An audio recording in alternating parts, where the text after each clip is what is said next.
I want to add a Chrome extension to my Chrome browser, and I can do that from the Chrome Web Store. So I've just searched Google, the Chrome Web Store here.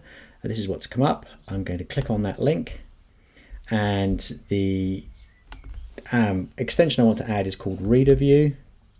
Here it is here, and I can see what's going on. It's got a high rating that gives it some credibility. So I'm going to click on this. I'm going to add it to Chrome.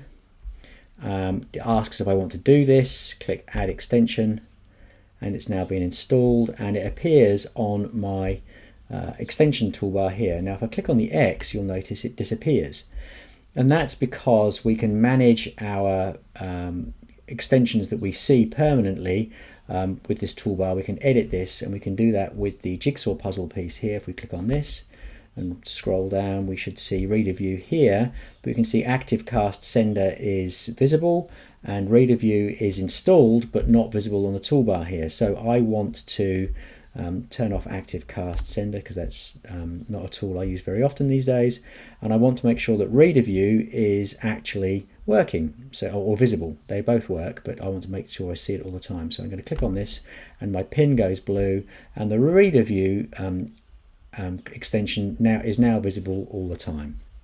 So you can turn on and turn off. So I've got here Microsoft 365. I can turn that off and turn that on as I need to.